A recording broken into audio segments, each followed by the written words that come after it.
अस्सलाम वालेकुम dear students. Computer science का हमारा आज का lecture fundamentals of digital logic. हम लोगों ने प्रीवियस लेक्चर में डिजिटल सिस्टम्स और डिजिटल लॉजिक डिज़ाइन के बारे में चंद एक चीज़ें पढ़ी थी इंट्रोडक्शन बुक चैप्टर के इंट्रोडक्शन के वक्त। आज हम डिजिटल लॉजिक से आगे ऑनवर्ड स्टार्ट करेंगे। डिजिटल लॉजिक जो है ना, that is the base for digital systems. यही एक्चुअली बेस है, मेन जो आप कह सकते हैं बेस लाइन है डिजिटल सिस्टम्स के लिए, वो आपका डिजिटल लॉजिक होता है, जिसके अंदर हम लोग बाइनरी नंबर्स को किस तरीके से डील करेंगे, किस तरीके से इस्तेमाल करेंगे, सर्किट्स के अंदर किस तरह से उनको यूटिलाइज किया जाएगा, इंप्लीमेंट किया जाएगा, ये सारी चीजें पढ़ते हैं।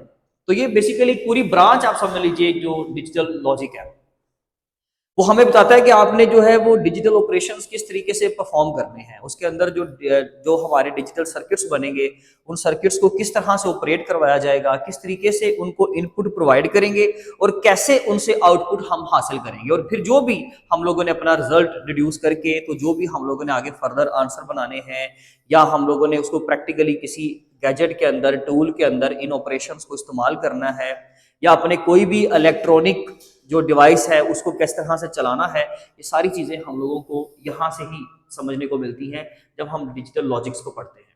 उसमें उसने एग्जांपल दिया है कि इसमें दो नंबर है हमारे पास, एक 1 और एक 0। 1 जो है वो हायर वोल्टेज को, जबकि 0 जो है वो लोअर वोल्टेज को रिप्रेजेंट करता है। उन्होंने एक एनालॉग वैल्यू दी है कि जैसे 5 सपोज कर लें कि एक मैक्सिमम वैल्यू है 5 वोल्ट्स, तो उसके लिए डिस्क्रीट स्ट्रक्चर के अंदर 1 होगा। हम ये नहीं कहेंगे कि जी अगर हमारे पास 5 की बजाय 15 है तो क्या 1 नहीं होगा, कुछ और होगा, तो ऐसा कुछ नहीं है। जो भी आपकी मैक्सिमम वोल्टेज है जो एग्जिस्ट करती है, वोल्टेज का एग्जिस्टेंस यहाँ पर 1 को एक्चुअली रिप्रेजेंट करता है, और वोल्टेज का एब्सेंस यानी कि उसकी गैर मौजूदगी बाइनरी डाटा के अंदर उसको 0 बोलते हैं। तो ये हमारी एनालॉग रिप्रेजेंटेशन है और ये उसका डिस्क्रीट स्ट्रक्चर यानी कि उसकी डिजिटल रिप्रेजेंटेशन है। Boolean algebra and logic gates. अगर हम बात करें बूलियन अलजेब्रा की, तो बूलियन अलजेब्रा ये एक कंप्लीट ब्रांच ऑफ मैथमेटिक्स है जिसके अंदर हम लॉजिक्स को डील करते हैं। आगे लिखा भी हुआ Boolean algebra and logic gates, जिसके अंदर हमें सबसे पहले बूलियन फंक्शंस एंड एक्सप्रेशंस के बारे में पढ़ना है। याद रखिएगा कि बूलियन अलजेब्रा जब हम इसकी बात करते हैं तो हिस्ट्री में एक आदमी था जिसको हम जॉर्ज बूल के नाम से जानते हैं। 1847 के अंदर इन्होंने फर्स्ट टाइम बूलियन अलजेब्रा का जिक्र किया था, यानी कि जो डिजिटल या लॉजिक्स हैं उनके बारे में बात की थी अपनी एक बुक के अंदर। लेकिन उस वक्त ये कोई इतना क्लियर आइडिया नहीं था। Then after some years in 1854 इस बंदे ने एक अपनी बुक के अंदर बूलियन अलजेब्रा का दोबारा से जिक्र किया, जिसके अंदर इसके क्लियर कॉन्सेप्ट्स किए गए बूलियन अलजेब्रा के। वो बुक का नाम था the laws of thoughts, an investigation of the laws of thoughts.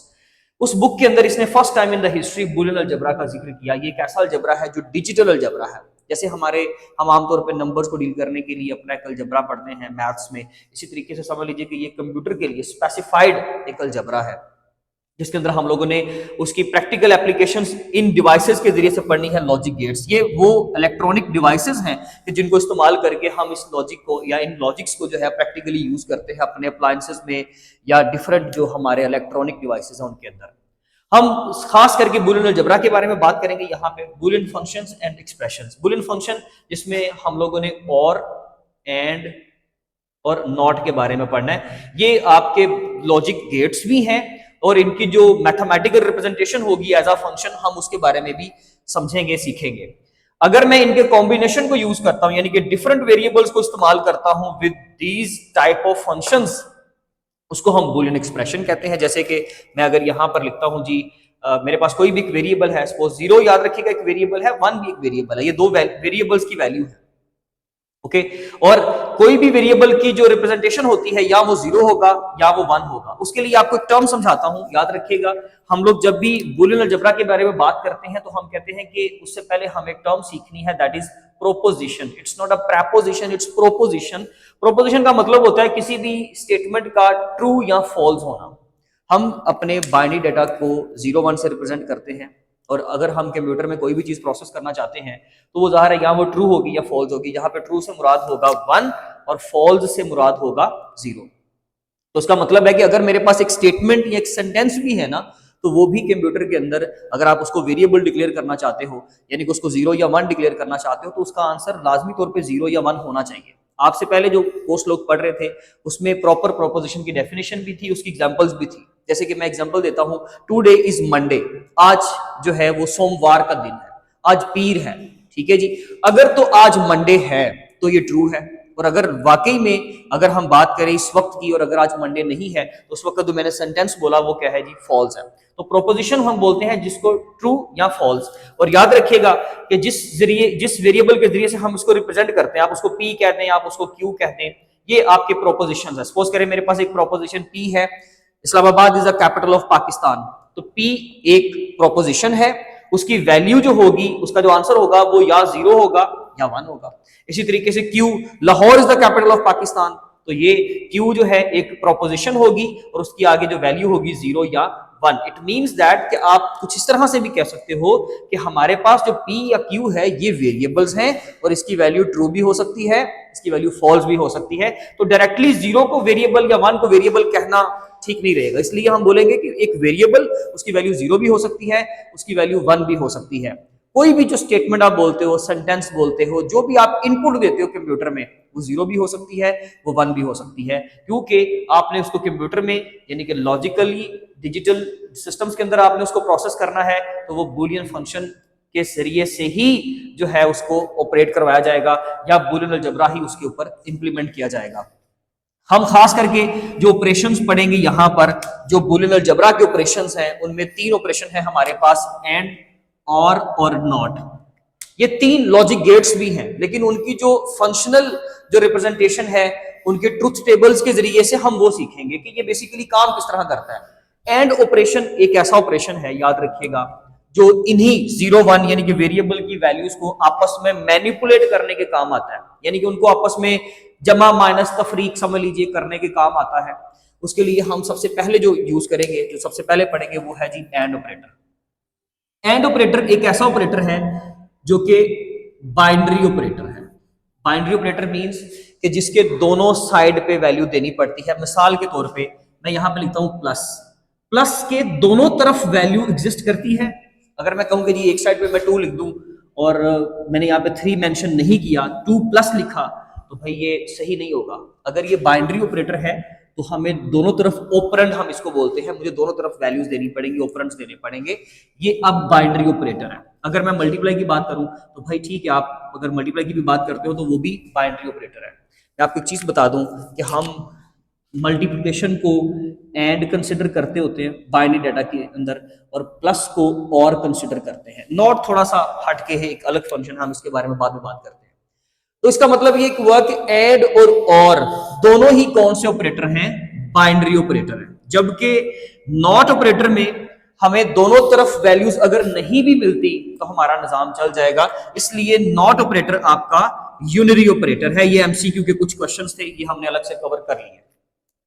ये सिंगल इनपुट ले सकता है, जैसे -7 है, -7 ही, माइनस का मतलब होता है सब्ट्रैक्शन। -7 जो किसी वैल्यू को जो है वो किसी वैल्यू की नेगेटिविटी को शो कर रहा है, तो -7 लिखना जो है वो राइट है, मैथमेटिकली आप लिख सकते हो -7, ये ठीक है। अकेला भी अगर आप लिखोगे तो सही है, लेकिन अगर आप इसको पढ़ते हो -7 तो ये गलत है, और हम मोस्टली पढ़ने में ये गलती करते भी हैं। तो याद रखिएगा कि ये नॉट ऑपरेटर जो है वो यूनिटी ऑपरेटर है, वो एक ही इनपुट से काम चलाता है।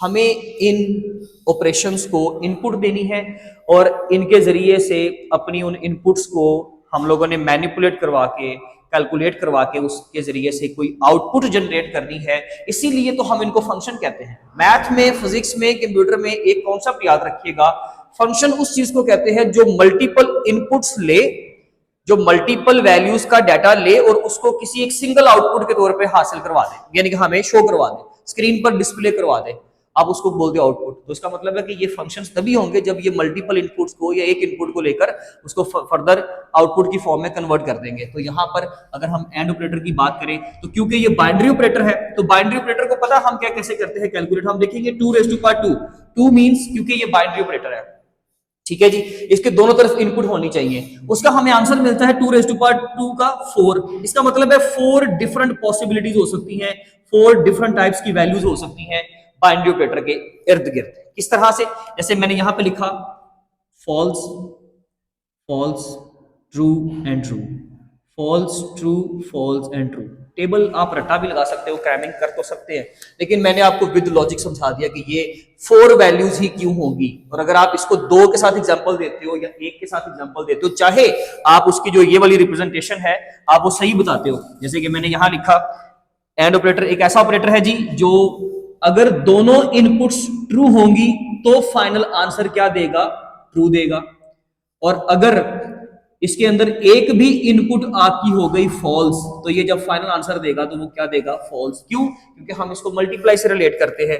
अगर हम इसको मल्टीप्लाई से रिलेट करते हैं तो टी का मतलब यहाँ पे 0 हुआ, सॉरी टी का मतलब यहाँ पे 1 हुआ, इसका भी 1, तो 1 मल्टीप्लाई बाय 1 का आंसर आ गया 1 यानी कि T.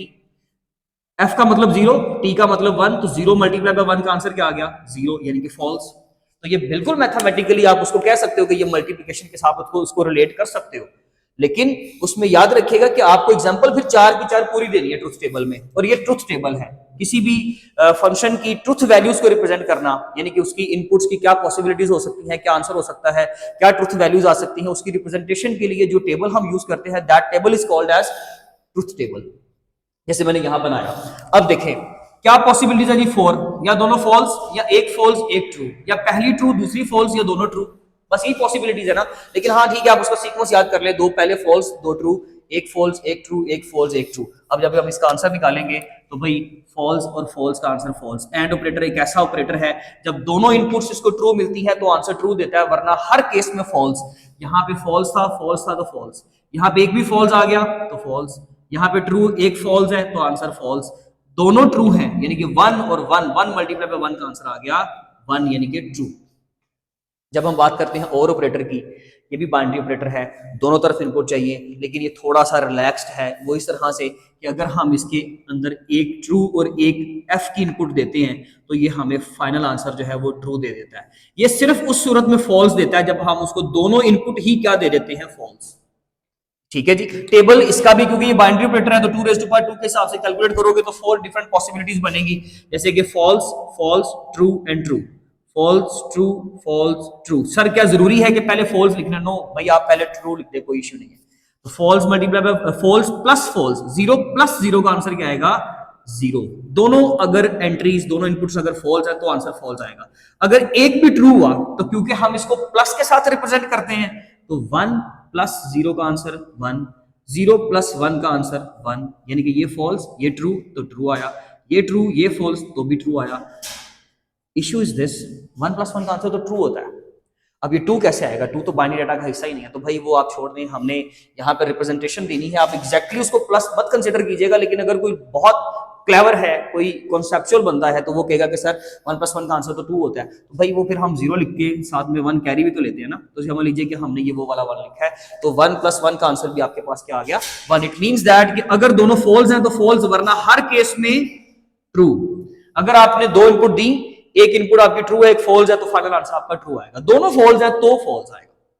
Not operator, unary operator, एक इनपुट लेगा तो 2⁻1 लिखेंगे ऊपर, और 2⁻1 का आंसर क्या आता है, 2।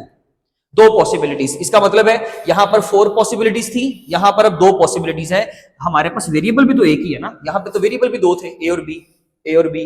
हमने उनको मैनिपुलेट किया, function with the help of a function, and with the help of a function, और यहाँ पे सिर्फ नॉट है। तो नेगेटिव, जैसे मैंने 7 लिखा था यहाँ पे, तो भाई आप किसी भी ऑपरेंड से पहले उसका साइन या ऑपरेटर लगाते हो, तो यहाँ पे ऑपरेटर कौन सा है, नॉट, पहले लगाएंगे।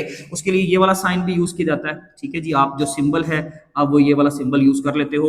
एंड ऑपरेटर के लिए मोस्टली मुख्तलिफ लैंग्वेजेस के लिए जो है वो ये वाला एंड साइन, जिसको हम कुछ इस तरह से लिखते हैं, आप इस तरह ना लिखें, इस तरह लिख लें।